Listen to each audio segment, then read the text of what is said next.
એક બીજો એક સવાલ, થોડી આપણે આડ વાત છે પણ આપણે એવી રીતે વાત કરતા કે ગુજરાતી ફિલ્મ ઇન્ડસ્ટ્રીમાં નવા કલાકારો સાથે પણ તમે કામ કર્યું, ફિરોઝ ઈરાની જેવા બધા કલાકારો સાથે. એની પહેલાં મોન્ટોની બિટ્ટુ હોય કે પછી પ્રેમજી હોય તો એક કાસ્ટ રિપીટ થતી હતી. તો નવા કલાકારો સાથે વિજયગીરી ફિલ્મોસ કે એઝ અ પ્રોડ્યુસર કે જે ડિરેક્ટર તમે કામ કરશો, અચ્છા તો એક પ્રોડ્યુસર તરીકે તમે કોઈ બીજા ડિરેક્ટર સાથે કામ કરવાની ઈચ્છા ના થાય કે હવે મારે કોઈ નવા ડિરેક્ટર સાથે કામ કરવું છે, તો પ્રોડક્શન હાઉસ તરીકે કે પ્રોડ્યુસર તરીકે એવું ના લાગે? હા, એવું કરાય ચોક્કસ. એટલે વિજયગીરી ફિલ્મોસ બીજા ડિરેક્ટર સાથે પણ કામ કરે. અત્યાર સુધી એવું કોઈ ઓપોર્ચ્યુનિટી આવી નથી, પણ જો એવી ઓપોર્ચ્યુનિટી આવે તો એ અમારી પ્રોડક્શન હાઉસનો કે અમારો ગ્રોથ કહેવાય એમ. એટલે એ વસ્તુ થવી જોઈએ અને એવી આશા છે કે અમે ત્યાં સુધી પહોંચીએ કે અમે બીજા તો અત્યારે ગુજરાતી ફિલ્મ ઇન્ડસ્ટ્રી કયા લેવલ પર આપણે એને ગણી છે? મતલબ જે રૂરલ ને અર્બનના ભેદ છે એ ખરેખર છે ખરા? અને તમને કસુંબો વખતે પાછું એવું થાય છે કે અમે પાછા કેડિયાવાળા યુગમાં જઈ રહ્યા છે? બહુ એક ટિપિકલ ઇમેજ થઈ ગઈ હતી ગુજરાતી ફિલ્મોની. ના, એવું નથી એમ. એટલે હું પોતે પર્ટિક્યુલર એવું નથી માનતી કે એવું એક ટાઈપકાસ્ટ આપણે કરવું જોઈએ કે કેડિયા ચરણી વાળી ગુજરાતી ફિલ્મો. કે ફિલ્મ એ ફિલ્મ છે, એ ગુજરાતી હોય, કન્નડ હોય કે કોઈ બી હોય. અત્યારે કાંતારા જેવી ફિલ્મ જો અહીંયા આગળ સુપરહિટ થતી હોય તો આપણે એવા ડિફરન્શિએશનમાં ના જવું જોઈએ કે આ અર્બન ફિલ્મ કે આ રૂરલ ફિલ્મ કે એવું કંઈક. એટલે દર્શકો છે ને કહું એમને સારું કન્ટેન્ટ જોઈએ છે, એવું નથી. હા, બીજા રાજ્યો કરતાં આપણા ગુજરાતના લોકોને એમની ભાષા પ્રત્યે એટલો બધો લગાવ નથી, પણ એવું નથી કે એ લોકોને ગુજરાતી ફિલ્મો નથી જોવી કે નથી ગમતી. જ્યારે સારું કન્ટેન્ટ આવે છે અને લોકો સુધી પહોંચે છે તો લોકો એને વધાવે જ છે. મને એવું લાગે છે કે મહારાષ્ટ્રમાં જેમ એક રૂલ છે કે મરાઠી પિક્ચરનો એક શો તો હોવો જ જોઈએ, એવું કંઈક આપણે ઇનિશિએટ કરવા માટે કરવાની જરૂર છે. હા, એવું ચોક્કસ થવું જોઈએ. કારણ કે ગુજરાતી ફિલ્મોની સાથે અત્યારે તમે જે ઇન્ડસ્ટ્રી કયા લેવલ ઉપર છે એમાં પૂછ્યું ને, તો એમાં ઘણા બધા ફેક્ટર્સ કામ કરે છે. હા, એવું નથી કે ગુજરાતી ઇન્ડસ્ટ્રી અત્યારે બહુ સુપરહિટ પેલા ઉપર છે, એવું નથી. 100 ફિલ્મો રિલીઝ થાય છે, એમાંથી લગભગ 10 કે 12 ફિલ્મોના નામ લોકોને યાદ હોય છે. એનાથી વધારે લોકો સુધી ફિલ્મ પહોંચતી જ નથી. તો આમ 100 ફિલ્મો વર્ષે બને છે તો એક ઇન્ડસ્ટ્રી કહેવાય જ. પણ કેવા મેકર્સ છે, કઈ રીતે બનાવે છે ફિલ્મ, કયા લોકો માટે બનાવે છે, એ બધી વસ્તુ બહુ મેટર કરે છે. ઘણીવાર કેવું હોય કે કોઈ એક ડિરેક્ટ, જેમ આપણે આર્ટિસ્ટની વાત કરી કે ગ્લેમરથી અંજાઈને તમે આર્ટિસ્ટ બનો, એવી રીતે ઘણાને હોય કે હું ફિલ્મ મેકર બનું, પણ એમને ખબર નથી હોતી કે આના પ્રોઝ એન્ડ કોન્સ શું છે. એમની પાસે પૈસા છે, એ લોકો ફિલ્મ મેકર બનવું છે, ગ્લેમરથી અંજાઈને ફિલ્મ બનાવે છે. તો સિનેમા છે ને એ માસ મીડિયમ છે, એક રિસ્પોન્સિબિલિટી છે. તમે વાર્તા લખો છો તો એ વાર્તા એક વ્યક્તિ વાંચે છે એના સુધી સીમિત છે, પણ જ્યારે તમે સિનેમા રિલીઝ કરો છો ત્યારે એ માસ મીડિયમ છે. એક કરતાં વધારે લોકો આ વસ્તુને જુએ છે. હું હંમેશા કહું કે પ્રોડ્યુસર એટલે શું? ખેડૂત. એમ ખેડૂત પોતાના માટે નથી વાવતો, એ જે ઉગાડે છે એ આખું દુનિયા એને કન્ઝ્યુમ કરવાની છે. એવી રીતે ફિલ્મ મેકર છે, પ્રોડ્યુસર છે, એ જે બનાવે છે ને એ આખું જગત એને કન્ઝ્યુમ કરવાનું છે.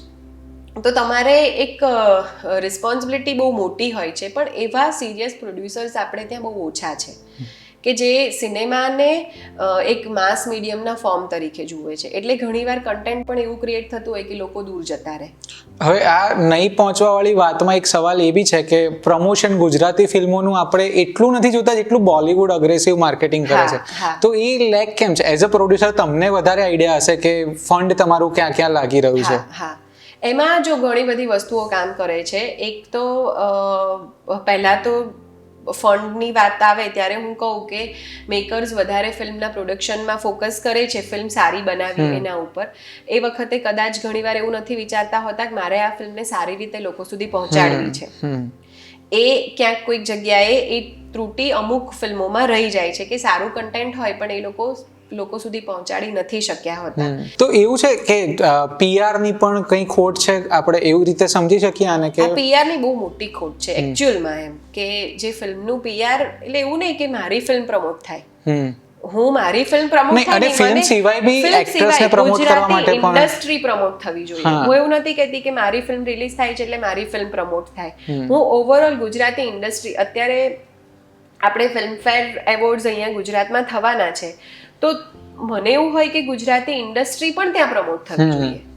ગુજરાતી ફિલ્મ ઇન્ડસ્ટ્રીને ગવર્મેન્ટ તરફથી કે મીડિયા તરફથી એક પેલું શું કહેવાય કે ફાઇનાન્શિયલ ઇન્કમના પર્પઝથી ક્યાંક જોવાય છે કે હા ચલો આ લોકો અમને આટલી એડ આપશે, આટલું થશે, પણ એને ઇન્ડસ્ટ્રીના પર્પઝથી નથી જોવાતી.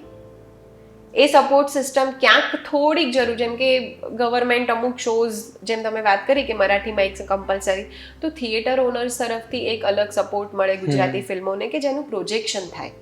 ફિલ્મો થિયેટરમાં હશે તો લોકો જોવા જશે ને. થિયેટરમાં તમે શો ઓડિયન્સ નથી આવતું એમ કરીને કાઢી નાખશો ને બીજી ફિલ્મ તો ક્યારે ઓડિયન્સ આવશે?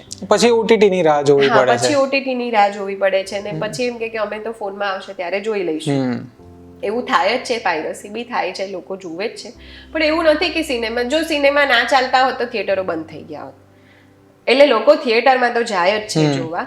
તો તમે એઝ અ પ્રોડ્યુસર હવે ફિલ્મ ઇન્ડસ્ટ્રી, ગુજરાતી ફિલ્મ ઇન્ડસ્ટ્રીને કઈ જગ્યાએ જુઓ છો કે નેક્સ્ટ 5-10 યર્સમાં આપણે ક્યાં હોઈશું? જેમ કે મને કે વિજયભાઈએ 2 વર્ષ પહેલા એક શોમાં એક કદાચ લિટરેચર ફેસ્ટિવલમાં કીધું કે 100 કરોડની ફિલ્મ જલ્દી આવશે.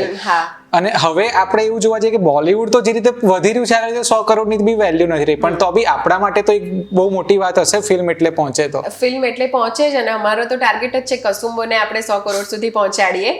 અને એ લેવલે અત્યારે જે રીતે ફિલ્મનું ટીઝર અને એ બધું વાયરલ થઈ રહ્યું છે, લોકોનો રિસ્પોન્સ છે, એ રીતે અમે તો હજુ 100 ના 200 કરોડે પહોંચે એવો ટાર્ગેટ રાખીએ કે ઇન્ડસ્ટ્રીનો ગ્રોથ થવો જોઈએ અને થશે. જો આ એક હિંમત અમે કરી છે, જેમ કે રાડો ભલે ફ્લોપ સબ્જેક્ટ હોય કે એ ફિલ્મ હિટ નહોતી ગઈ, પણ રાડો જેવી મોટી ફિલ્મ મોટો ખર્ચો કરવાની હિંમત એ પ્રોડ્યુસર્સે કરી. તો એ પ્રોડ્યુસર્સે એ હિંમત કરી ફિલ્મ બનાવી, તો એવી હિંમત જ્યારે સારી ફિલ્મો બનશે, આવા રિસ્ક લેવાશે, ત્યારે જ ઇન્ડસ્ટ્રી આગળ. અને કેવું છે કે ગુજરાતી ફિલ્મો તમે જુઓ ને તો મોટા ભાગે આપણને એવું લાગે કે એક પરિવાર છે, એમાં કંઈક કોમેડી ચાલી રહી છે ને છેલ્લે એક સોશિયલ મેસેજ આવી ગયો. અત્યાર સુધીની મોટા ભાગની ગુજરાતી ફિલ્મો એવી જોવા મળશે, પણ જ્યારે રાડો બને કે કસુંબો બને તો કંઈક અલગ પણ ટ્રાય થઈ રહ્યું છે. તમને એવું થાય કે આ સિનેમા છે. હા, મતલબ જ્યારે રાડોમાં યશ પાઇપ લઈને કાચ ફોડતો હોય તો કનેક્ટ કરી શકાય, મતલબ કે આ મારો હીરો છે એમ. હા, તો એ સિનેમાનું ઇમ્પેક્ટ આખી અલગ છે. પણ આપણે અત્યારે જેમ ફેમિલી ઓડિયન્સની વાત કરીએ તો ફેમિલી ઓડિયન્સ બી એ જ સિનેમા જોવા જાય છે. ગુજરાતમાં કદાચ એવું છે કે પેલું નાટક સક્સેસફુલ થયેલા છે એટલે એ જ એને પેલું બનાવી અને એને જ ફોલો કરી અને એવી જ ફિલ્મો કરીએ અને એ જ ઓડિયન્સ જાય. ફોર્મ્યુલા થઈ ગઈ છે. ફોર્મ્યુલા થઈ ગયું છે અને એમાં કંઈ ખોટું નથી. પૈસા કમાવા માટે જો ફિલ્મો ચાલતી હોય તો જોવે જ, પણ એની સાથે સાથે અલગ અલગ જોનરની ફિલ્મો આવે છે, બને છે. હવે આ બધી ફિલ્મો અત્યારે હવે જેમ જાન્યુઆરી, ફેબ્રુઆરી, માર્ચ, એપ્રિલ અલગ અલગ સબ્જેક્ટ ઉપર કેટલી બધી ફિલ્મો આવે છે. તો એ ઇન્ડસ્ટ્રી હવે આપણે એક અલગ ગ્રોથ થઈ રહ્યો છે. અને જેમ રિજનલ ઇન્ડસ્ટ્રી મરાઠીમાં પણ આગળ છે, સાઉથમાં પણ આગળ છે, એવી રીતે ગુજરાતી ઇન્ડસ્ટ્રી બી હવે એ જ વેમાં આગળ વધી રહી છે. અને એક આ હિટ અને ફ્લોપ એની વ્યાખ્યા શું હોય, ક્યારે ગણાય? મતલબ જો ફિલ્મ જેટલા બજેટમાં બની ગઈ હોય એનાથી વધારે અર્ન કરે તો હિટ ગણાય, કે દર્શકો એને સૌથી વધારે સ્વીકારે તો હિટ ગણાય? દર્શકો સ્વીકારશે ત્યારે જ એ પૈસા કમાશે, એટલે એક્સેપ્ટન્સ ત્યારે જ આવશે. પણ કેવું હોય, જેમ કે અમુક ફિલ્મો એવી હોય કે ફિલ્મમાં અલગ અલગ ગણિત છે, ફિલ્મ બનાવી, લોકોને પસંદ પણ પડી, પણ કોઈક ફિલ્મ એના પછીના વીકમાં એવી આવી ગઈ કે તમારી ફિલ્મને સ્ક્રીન જ નથી મળતા. લોકોને ગમાડી છે, લોકોએ વધાવી છે, પણ બીજા વીકમાં તમારી સ્ક્રીન થિયેટરમાં જ નથી. તો એમાં તમે એને શું કહેશો, હિટ કહેશો કે ફ્લોપ કહેશો? તો એમાં તમે એને એવું જોવું પડે કે હા લોકોને ગમાડી છે. પણ આવું ગુજરાતી ફિલ્મોના કેસમાં થાય છે, હિન્દી ફિલ્મોના કેસમાં નથી થતું. જ્યારે ફિલ્મ સરસ ચાલતી હોય, બધું જ હોય, પણ 2 હિન્દી ફિલ્મો એકદમ જાયન્ટ રિલીઝ સાથે આવે તો તમને સ્ક્રીન્સ ન મળે. અમારી પહેલી ફિલ્મ પ્રેમજી હતી, તો પ્રેમજી બાહુબલીની જોડે રિલીઝ થઈ હતી અને બીજા વીકમાં બજરંગી ભાઈજાન હતું. તેમ છતાંય પ્રેમજી વોઝ વેલ રિસીવ્ડ, મોન્ટુની Bittu was well received by audience. તો એવી રીતે 21મું ટિફિન 50% ઓક્યુપન્સી ઓડિયન્સ સાથે થિયેટરમાં હતી અને 10 વીક સુધી કન્ટિન્યુઅસ રહેતી. તો એ વેલ રિસીવ્ડ ફિલ્મ હતી, પણ એ બોક્સ ઓફિસ કલેક્શનમાં તમને એટલો બધો 21મું tiffin was box office collection એનું બહુ જ હાઈ હતું.